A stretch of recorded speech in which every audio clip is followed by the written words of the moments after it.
Welcome to your Spiritual Besties Podcast. I'm Lauren Ledoux. And I'm Rashida McCoy. We're here to laugh, cry, learn, and connect with you. We discuss anything and everything from our everyday lives to the magical, mystical, and woo-woo. So take a deep breath, grab a cup of tea, and set an intention to receive, because you deserve it, bestie. Hi, Rashida. Hey, Lauren. How are you, friend? I'm so happy to be recording with you today because it's been a couple weeks. It has. And they don't know that at home, totally but... I know. And I was going to just put myself out there. Y'all, last week was totally my fault. I slept in like till almost noon. And so Lauren and I didn't get to hang out like we usually do, but it's cool. I'm so excited to be here and be recording with you and chit-chatting. We've already been talking for what, like an hour almost? Yeah, pretty much catching up. And yeah, it was funny because you were on vacation, but I was like, I'm pretty sure she said we can still record, and I'm sitting here waiting for you to come on. And after a few minutes, I'm like, oh, whatever. I get off. And you call me and you're like, oh, I just woke up. And I was like, oh my God, I'm so jealous. You did. You said, good for you. Like, you get that sleep. Yes. Well, I did not have the kiddos, so that made it really easy. And then you get blackout curtains. Man, just, yeah. So that sounds luxurious. It was so good. It was so good. It's so funny. It's like when we're younger, we care not about the amount of sleep. And the older we get, and then when you add kids on top of that, sleep is just such a precious commodity. Yeah, give it to me. All right. I think we'll jump right into our content today. Yeah, I'm excited. Yeah. So this is a follow-up episode. We did one a while back about, I don't remember what it's called, but it's about getting out of a funk. And we talked about kind of tending to the root chakra to get yourself to a more healthy, connected space. And today we're going to get back to that, and we're going to travel up to the sacral chakra and talk about a few really, like, this is what we're talking about when we talk about embodiment. Like, how do we embody different qualities of these chakras to be in a space that feels happy, healthy, and connected? So even if you feel good, these are great practices. But if you are feeling a little stuck, maybe mildly depressed, something like that, I would definitely go back to the root practices. And then this is kind of the next step up from those. So we built the foundation with the root, and then we come up to like this deep connection with others, really. So sacral chakra located just below the navel, kind of in the womb space for people with wombs. This is all about connection, sensuality, pleasure and joy. It's about creativity, fertility, connection with our cyclical natures. So this is our beautiful center for, mostly creativity and sensuality and connection. So if I'm feeling in a funk, which happens time to time, I make sure I'm taking care of my body and all that from the root. And then we go up to the sacral. So this is 6 different practices, different ways to connect with the sacral to feel better. So should we jump in? Yeah, let's do it. Okay. So the first one is what we just did, which is connect with a good friend.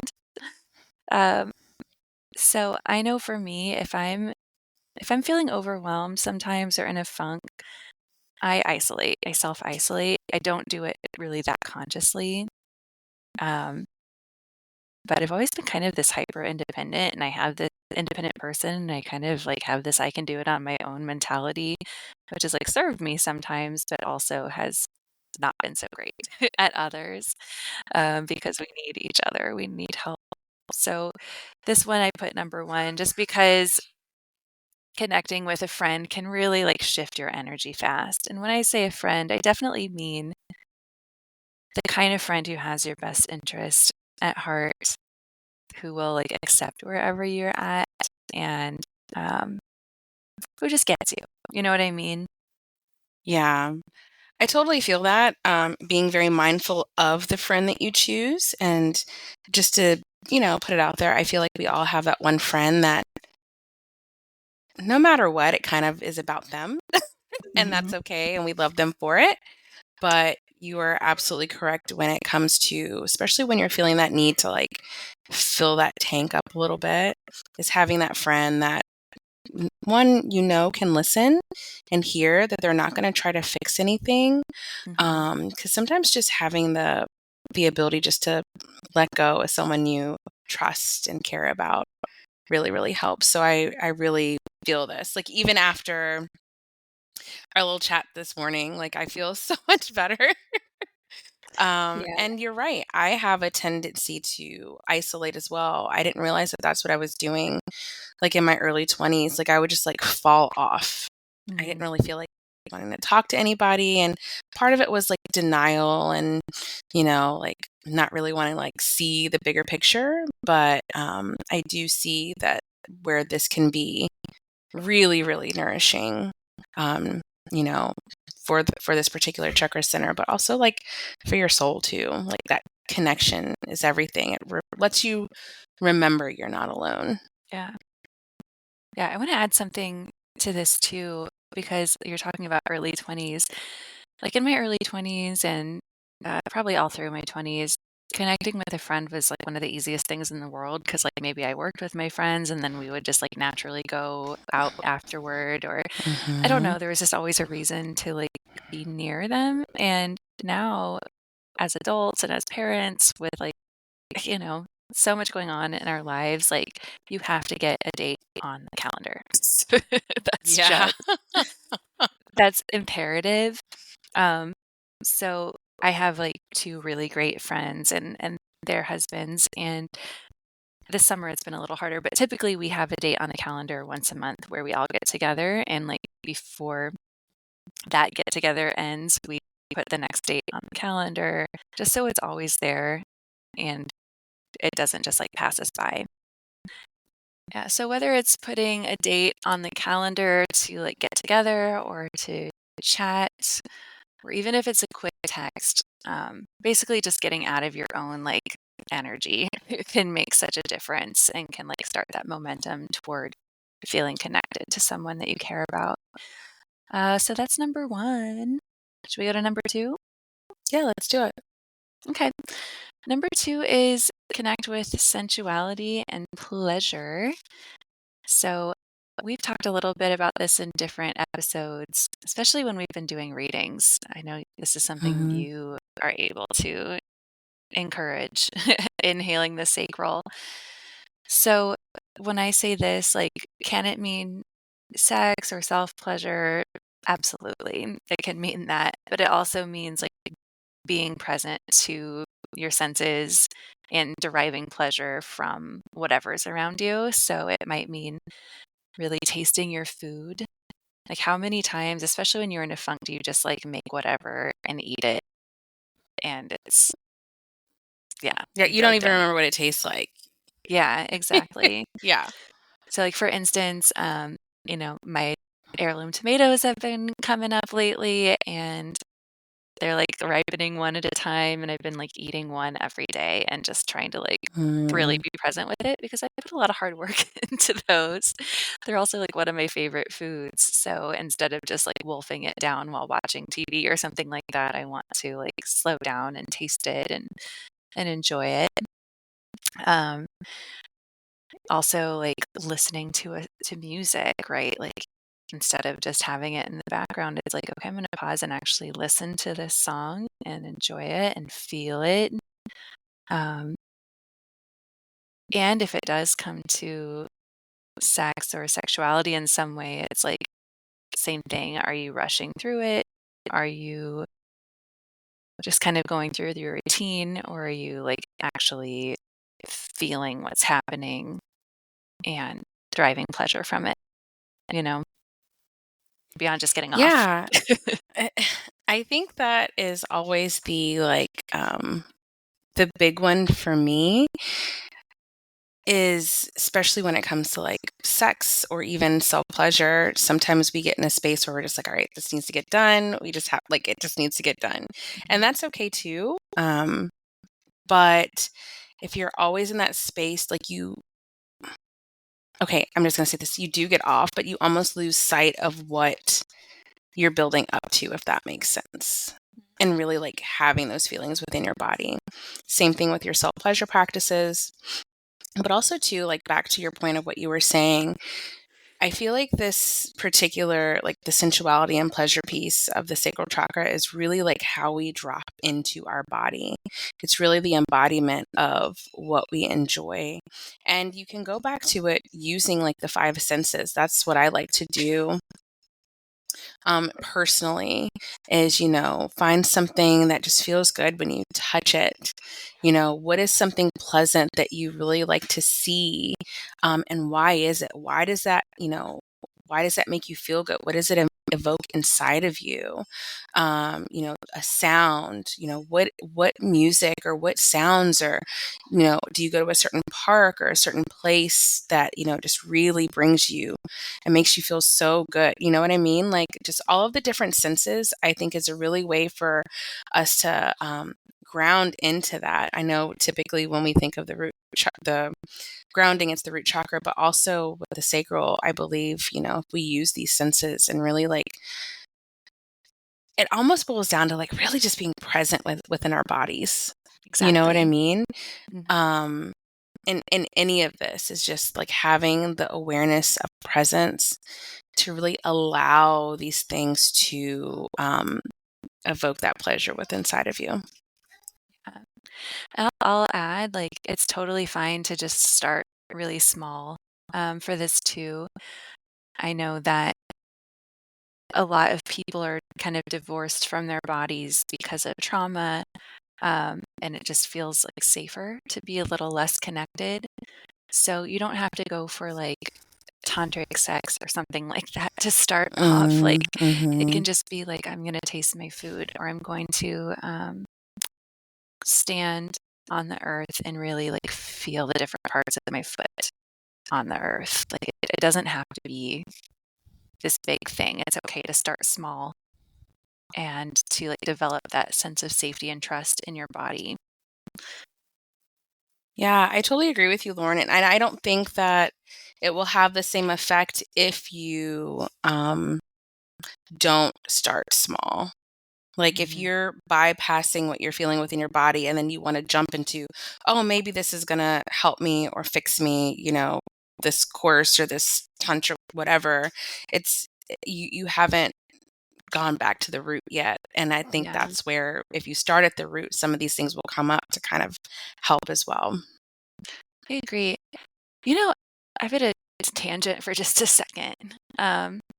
Sure. In that I feel like there's such a trend in the spirituality world right now for embodiment, which is awesome. But there is such like a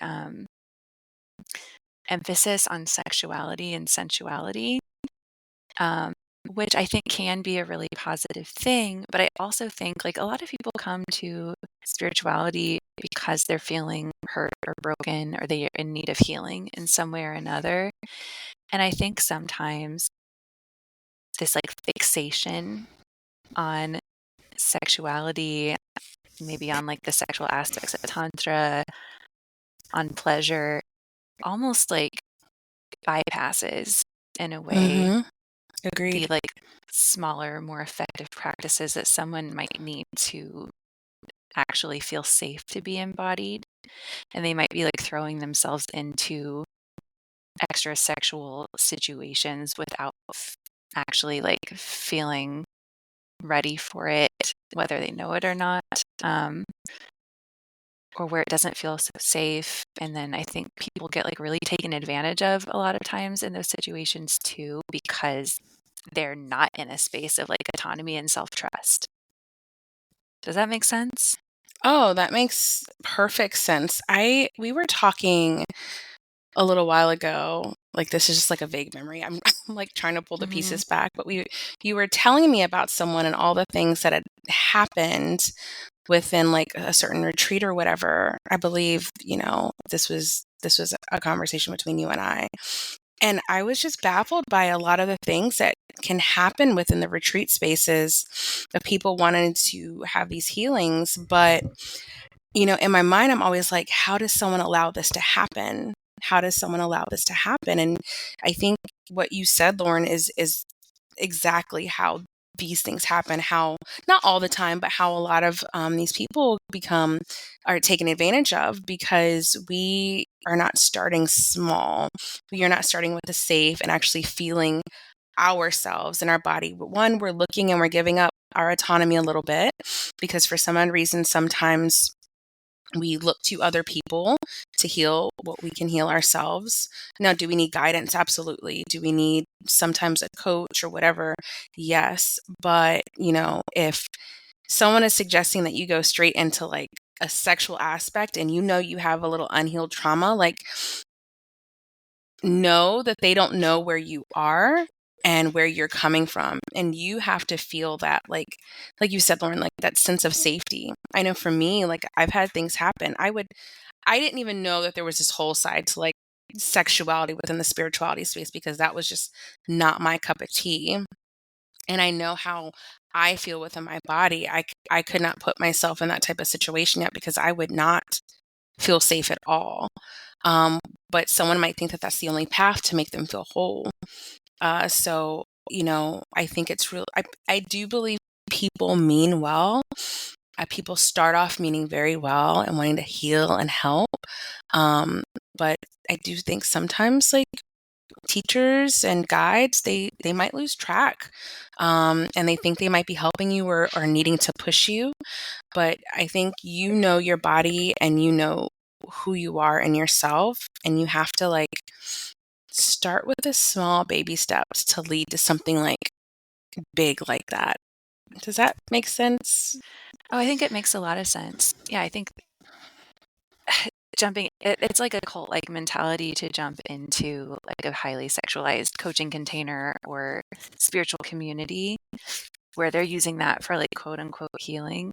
Um, I don't know. To me, that's just always a red flag, and I'm not anti-sex or sexuality in any way. But I am anti like putting people into situations that are uncomfortable or unethical. Where like people, and I'll be like more clear. So if you want to learn more about this, there's a podcast episode from Love and Light Confessionals about like the dark side of the coaching world. And she talks about different coaches who like encourage people to be nude on camera for Zoom calls. Mm, And they're like kind of feminine empowerment type coaches, which pisses me off because I consider myself like kind of in the same sphere, but like definitely Not that. not that. Not that. Yeah. Um, and or like doing sexual acts at a retreat or something like that, and like not even revealing that that's going to happen. And um, yeah, I just feel like sickened about a lot of the things that have happened. And yeah, it's not been really in my sphere or realm either. So I hear about these things and I'm like, what the F? Yeah. And like in my initial yoga training, like one of the most important things we learned about were boundaries and like to not, we call it like leaky energy, to not leak your energy onto your students. So like if you are having a lot of sexual energy, for instance, like you have to channel that or deal with that before like having the honor of having students within your space. You know what I mean? So that you're not putting that on anybody else. Um, and so like that's where I am coming from. And at the same time in the yoga world, there have been a lot of like very famous teachers who end up taking advantage of students because they get in that position of power and they think they know best and Yeah. they feel like they can take what they want. Um, Well, it's one of those things too, Lauren. Like, yes, we are in the spiritual space and spirituality, but I think to ground level everything, like we're all human beings. and no one is above anything. And I think sometimes when we come into this space, people may forget that not everyone is love and light, and not everyone has your best interest at heart. And that's why spirituality is a very personal journey. And like you said, and developing those boundaries and knowing what is good to you, because someone can heal so much from one of these experiences, Lauren, but it's not for everybody as well. Yeah. And like, if we really think about it, like the sacral chakra, like sensuality, it doesn't it's associated with sexuality, but it's not just that. It's like, having a gratification or a gratitude for your senses is really what sensuality is. Sexuality is within that sphere. But, when we think about being sensual, it doesn't necessarily have to be sex. And I think sometimes that gets confused and that line gets crossed all the time. Yeah. Because I can have a sensual experience with my kid, not like, with strawberries or like blueberries or like, it's not sexual. And I also think because of like the society that we're in, it gets blurred. You can have someone who's a very sensual woman, but why is she being so sexual? And it's her fault that these men are doing this and that, or whomever, or the other way around as well. You know what I mean? But getting clear on what this actually means and what it is you're actually seeking. Yeah. And for me, when it comes to like the sexuality aspect within the sacral and within all of us, like for me to own my sexuality, meaning like I get to decide what feels good and what doesn't. I get to decide how much I share with other people. I get to decide what turns me on and what doesn't, or to acknowledge what turns me on and doesn't. Like, it's mine and mine alone, and I don't have to share it. I don't have to feel comfortable in a group experience, like exploring that. Like, in fact, I probably won't, and there's nothing wrong with that.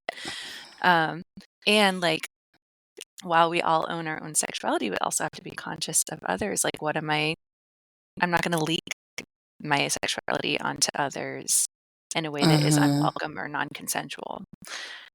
I don't know. Yeah. Which is just like, I feel that so much. Yeah. it's such a like weird conversation to have now, because like it's weird to think about like being in person with somebody and leaking that sexy energy on them, or at least it is for me, although I know it happens all the time in life. But like I think even online, like what are you putting out there, and like what is owning it, and what is like what's commodifying. I don't know. These are like unformed thoughts, so No, but I think this is it. Well, it's one of those things too. Like, you're thinking of it for a reason, and someone might be able to pick up that thought and like, fully form everything that you're trying to convey. But I actually think that you are right. In the online space, it's very funny. Like, I know some people personally, and what they come across online as far as like sensuality or being embodied or whatever is a completely different than what they are in person. And so for me, sometimes it's almost like, are you just like showing yourself like this for follows and for likes? And this is not like truly what you are about. Because like you said, I feel like you do have to own it and not commodify it. So yeah. I never thought about that, but yeah. It's weird. Like personally, I'm not against like sex work or anything like that. And that's commodifying sex, but at the same time, like there's a boundary around that. Like this is an exchange that I'm making very clear. Whereas I think there's a lot of like unclear kind of. Yeah, I think I agree with you. I feel like there is a need for it. Like, I think sex is one of those things that has a lot of shame around it, doesn't get talked about, like, and so when people do commodify it, it's this like shiny thing. However, I do believe that, sex coaches or sex guides, they are needed, but they are needed for the people that are ready for them. And then also to like going back to like a bigger setting and a bigger space. I know that's like a completely different thing, but I feel as if like these people are needed within a certain lane. Well, like a And know your lane, therapist? right? Like, Huh? are you a sex therapist? Like, Yeah. do you know how to Yeah. do you know how to help people with their sexuality without um, leaking your shit all over them? Mhm. Mhm. I think Do it's you it's have so it's it's so hard, Lauren. I know we were talking about this before, and this is going to be a totally other different episode. But just like when it comes to like coaches and guides and all of the things, Mhm. like how trained are you? Like what makes you the expert? Like what experience do you have in navigating this? And so yeah, you just have to use caution and be careful Yeah, always. discernment. Yeah. Okay, I'm gonna move us on. Yeah, let's go Right. let's go Thank you, listener, for allowing taking us that trip with to us. Um, talk into that. Yeah. yeah. This third one I really love. It's create something just for the sake of creating. So this is another thing. Like, I think part of living in 2023 in this social media world is that we feel we need to like commodify every single creation that we have, when in fact it's fine to paint, to draw, to sing, to do your makeup, to write a poem, uh, in a way that's like not really meant to be shared with anybody else, and there's no end goal in mind. Like, let's create just for creativity's sake. So if I'm in a funk, that might mean I'm sitting down with my daughter and playing Play-Doh. And I'm not trying to make like an awesome sculpture or anything like that. I'm just having fun playing Play-Doh or coloring with her or painting with her, or maybe I write something never to be read again. So this one I really love. Like, this just gets things flowing without the pressure.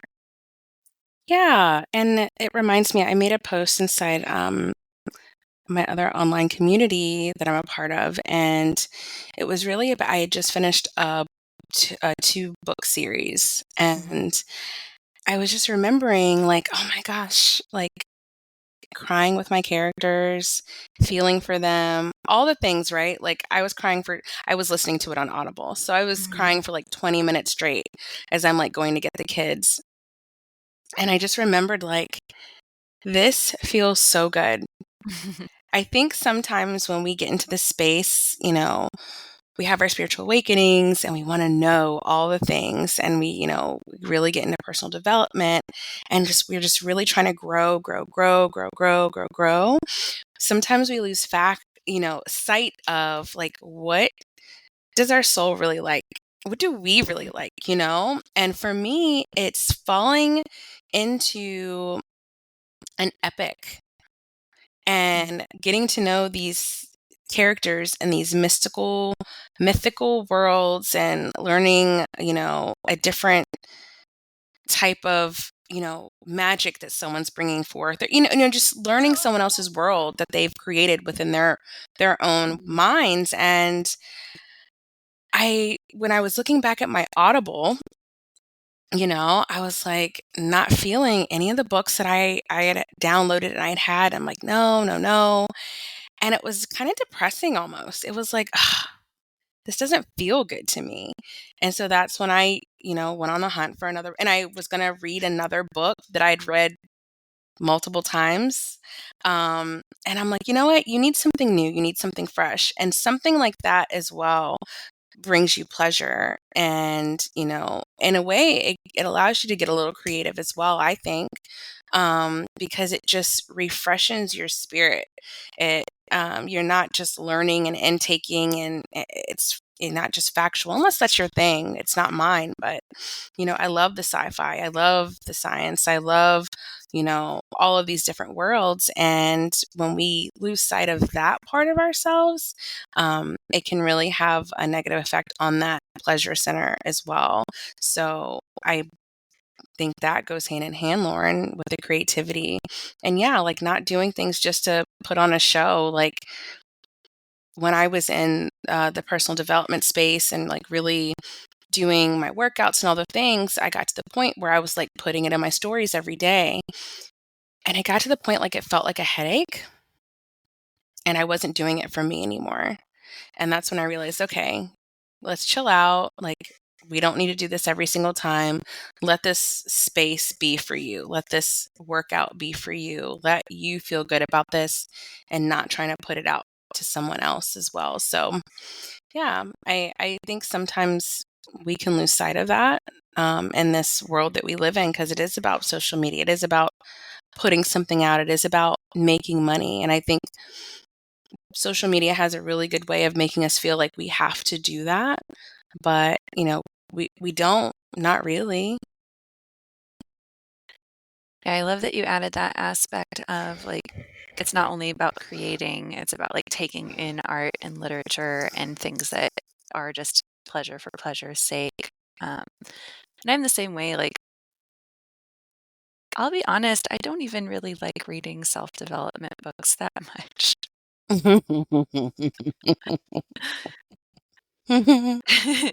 Like, I'll buy them and I'll read parts of them, but like it's hard for me to like actually, Get through it. yeah.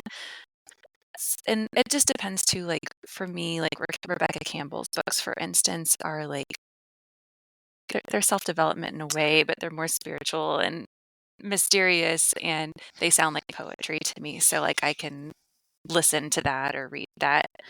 But yeah, the like how to blah blah blah blah blah. I just might skim. And that's why I wrote my book the way that I did in like small chunks rather than like one.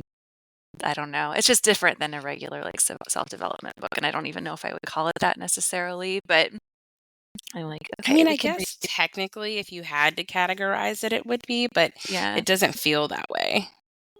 yeah, and it's meant to be like taken in micro micro chunks, and that's what the word chunk is like.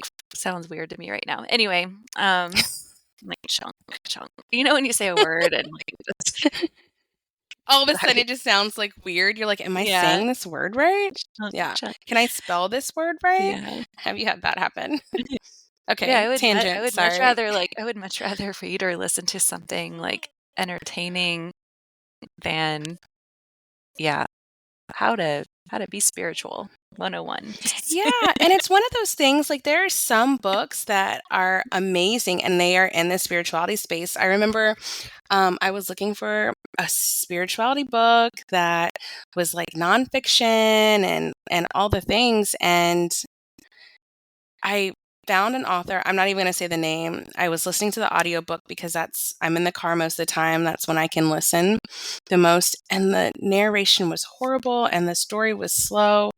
And I was just like, I'm so disappointed by this. And I'm like, this is just not for me. Like, I have to go to my epics and I have to go to I'm sorry, I love vampires and werewolves and like demons and all the things. Like, that's just what I grew up with. That's what I like. I have a lot of authors that I've been listening to since I was 14, or reading and listening to since I was 14. And that is okay for me. I will listen to a self-help book, but I have to take it in little chunks. Like, I have to start it, maybe take 20 minutes and then listen to something that I really enjoy. And I have to be okay with that. I used to think that there was something wrong with me. And, there's not. There's not. This is what fills me up. And that's Yeah. okay. Yeah, I've probably read 15 to 20 books about witches this year alone, so I'm with you. Ooh. That's Mm-hmm. been my thing, but yeah, I love fantasy too, but like for some reason I've just been like taking in witch book after witch book, and it's been awesome. I Well, love it. they At the end say of the it's a day, season. Yeah. yeah, exactly. And at the end of the day, like which is when I read, I don't want to like I'm ready to just like go into a story. You know what I mean? Like, Yeah, you want to like lose yourself in that. Like yeah, I said, exactly. the fact that this book it was two books, it was great. It was mythical and fantastic. It was like Chinese mythology based, Mhm. which was new for me. And I was crying. Like, I'm usually like a big love story type of person, but it was like a very soft love story. Like, nothing sexual happened, very like PG type of stuff, but the story around it and the sacrifices and all the things like that, all of that, like seeing what somebody might do, how they might like, persevere and get through, like that brings me pleasure. That really like makes me feel so good. And it's and I love I will read a self-help book, but a self-help book does not evoke that type of pleasure within me. And so I go back to what I know and what I love, and I think that that is my own form of self-help, actually. I love that. All right, next one. We probably don't need to go too deep into. I don't know how this is going to line up in our podcast episodes, but we either already aired one about this or it will be coming up soon, which is tracking your moon cycle or the moon cycle or your menstrual cycle, either or. So if you don't have a menstrual cycle, the moon cycle is great to track as well, to align your energy with nature.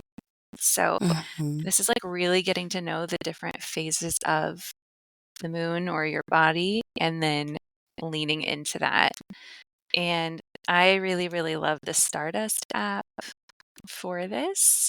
And for anyone who's like, I know there's some controversy around period apps right now of them like selling your information or potentially putting you in an unsafe position, with the overturning of Roe versus Wade, that sort of thing. This one is encrypted and they keep your information private.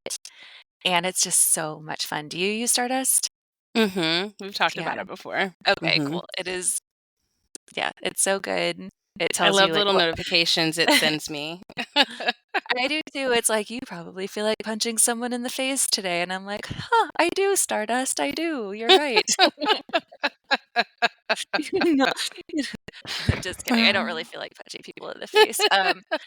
But it's just funny how it always has like quippy funny little notifications about where you're at in your cycle, and it has so many pieces of advice, and it tells you what kind of witch you are, and I just Yeah, love it so it's much. really nice. It's been such a game changer for me to really understand what's going on. Um, Instead of just being like, why am I so weird today? Why am I feeling like this? I'm like, oh, because these hormones are happening in my body, and it's totally normal, and this is how I support that, and this is how I Yeah, lean it into literally it. gives This you is like, how yeah, it's yeah, awesome. I love it so much. I had mine today. It was like, oh, you might be having some digestive issues because of your progesterone, you know, Mhm. hormones, and so avoid carbonation and all the things. And I'm like, you know what? That's water. It is water all day today. Absolutely. So it's really cool. But yeah, we're gonna have a whole episode on this, and I think it's worth having a whole episode because it's so cool. Yeah, absolutely, and I think, yeah, it's such a game changer, and it helps make your cycle like a superpower rather than an impediment in your life, and not just tracking it, but yeah, really understanding it, and like Yeah. it as femmes or people born with like female bodies who have periods, like to like really see how it aligns with the moon and to see how our bodies are such a part of nature. Like it's such a healing thing rather than like, I think in a patriarchal society where we're expected to be one specific way all the time, our hormones just don't work like that. So it Mm-mm. can feel like we're broken or the period is something to like ignore or even to like get rid of entirely, when in fact it can be something that's an asset. So for me, that's such a huge part of the sacral energy. Absolutely. It's a game changer. And, we're going to go into this more, but really, I like what you said about how in society it looks to be a good thing to not have one. And I remember that was me. I was like, I don't have a period. This is amazing. I have this thing Mhm. shoved up my uterus and it's great. It's cool. And now it's just a completely different beast.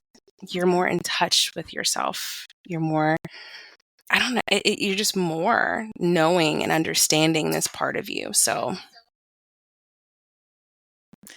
Yeah, it's very cool. So I'll move on since we have a whole episode devoted to that. The next is, and we talk about this a lot, but it's just feel your emotions. So, a lot of times when we're in a funk, we might be feeling emotions a lot, or we might be shoving them down. But it's like when we don't see them through in a way, that's when they get either keep cycling, or they get stuck. So it might be something like just sitting down and like allowing yourself to feel them until they go away, because they don't actually last all that long when you do a practice like that. Maybe they surface and you need to cry. Crying is an embodiment practice. Maybe it's we need to laugh. Maybe we need to talk to a friend and get it all out, or talk to a therapist and get it all out. Maybe we need to go scream into a pillow. That's one of my favorites lately when I get too overwhelmed, is screaming into a pillow. Um, it's something I used to do it as a kid, and I kind of forgot about it until recently.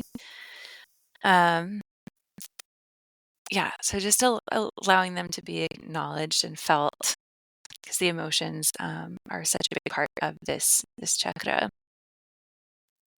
yeah, and they, when you think about, I don't know, when I think of emotions, I think of, in a way, it's like our soul communicating with us, allowing us to know how we are, if we're on path, if we're not, if we need to make some shifts or changes. And if you are always like tamping them down, you are literally saying no to yourself. Mm-hmm. You are literally not listening to your inner guidance. And so when I've rethought about like my emotions in that way, when I feel something, maybe it's something that I don't want to feel. Maybe I'm angry about something that I'm like, why am I angry about this? I still feel angry. I allow myself to be angry.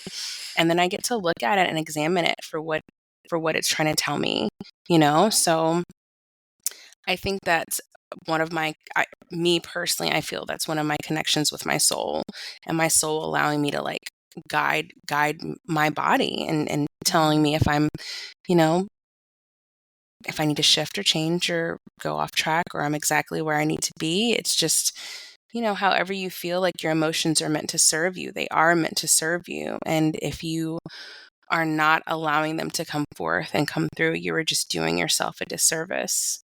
And then Yeah. all the parents out there who are listening, like it's one of those things, it's something that we really have to, teach our kiddos and be aware with our kiddos as well. Because I know growing up for me, Lauren, I was told to be quiet. I'm a child. Well, my opinions don't matter. What I'm feeling doesn't matter. Why am I feeling that way? Why am I crying? And before with Macy, I would get very frustrated because she was always crying. She's always whining. And sometimes I don't always do a 100% good job at helping her through that. But that's also me still learning from how I grew up. And I have to tell myself, why is she frustrated in this moment? Or why is she crying in this moment? And not getting mad that she is, not getting frustrated or angry that she is, not making it an inconvenience that she is, but like really allowing her to feel the things that she feels. And I say that, she'll say, I'm angry. And I'll say, it's okay, girl. You're allowed to be angry. Tell me why you're angry. And then, we go into it from there, but it's the same exact thing. Like when we grow up feeling like we have to put on a face or a mask and not like really truly feel what we're feeling, we have to unlearn all of that and like retrain ourselves. And so I know as parents as well, it's equally hard to navigate these things and these emotions. But, Lauren, like you said, with the practices, even screaming into the pillow or punching the pillow, I tire myself out when I do that, but it feels so good. It feels so good that it just allows, the energy just moves through you. Yeah. And it just feels so good. I think that's important to acknowledge, and for our kiddos too. Is like there's absolutely nothing wrong with any emotion. They're simply information. right? Their Mm-hmm. information for us. It's what we do with that that's really important, right? So I think ironically, when we are acting out of emotions, a lot of times it's when we're least in touch with them. So it's like we just Mm. get overwhelmed and then maybe put it off on somebody else. So I'm really angry. I'm going to yell at my husband, right? Or at my kid or something like that. When in fact, like when we actually allow ourselves to feel them and then we get them out in a healthy way, then we have a pause before we like deal with our lives. That's when we're being mature adults, right? And that's something that we can model for our kids. Like it's totally fine to feel this way. This is how we deal with it. And then we can have a calm conversation with our nervous systems regulated. Yes. It's so funny. Daniel used to do this when we were dating, and I would be the one, no, we need to hash this out now. We need to talk about this because we're not going our separate ways until we figure this out. And he's like, Rashida, I need a moment. And it's one of those things. It's like now I completely see and understand what he was doing and why he was doing it, and not wanting to like blow up or anything like that. And not that we had conversations like that often, but it's funny, like he didn't have any training or anything. He just knew exactly what his body needed. And I just think it's so cool that he like knew that within himself, whereas me or any of other of us who Yeah. want to get things done now, we like have to, okay, let's take a beat, let's work through this, let's feel this, let's work through it. And you know what, honestly, anytime that I've ever, especially now, have done that, I think I shared with you before, Lauren, like we had a conversation a while ago, and emotions were very high. We had to take a beat, and then we had to come into an intentional space together to like really allow what we were trying to say and feel and convey to each other to come through.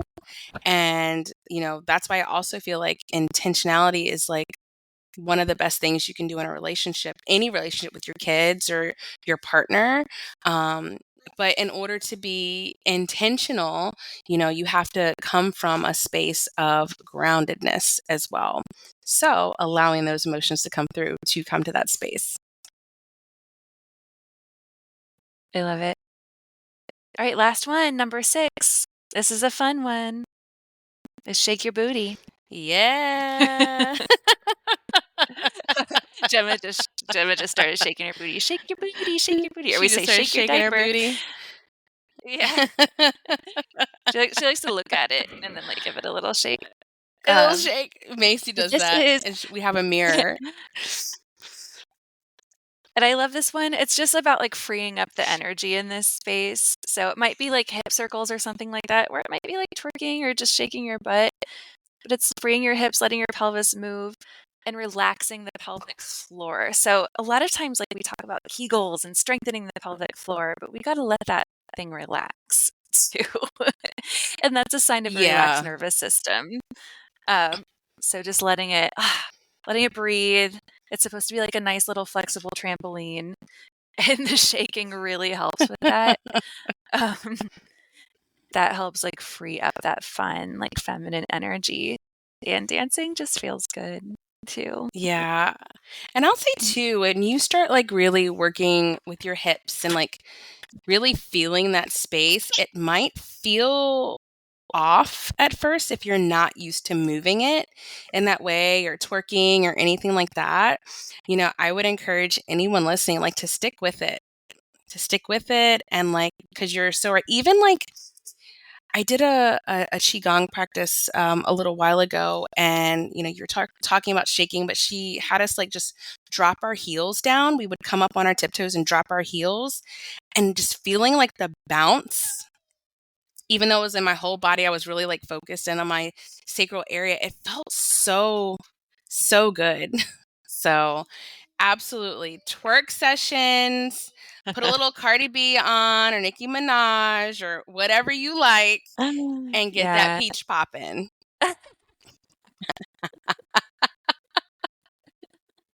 I think that's a good place to wrap up today. Yeah, of course. I love it. Well, Lauren, thank you so much. This was like just a really good reminder and a really good starting place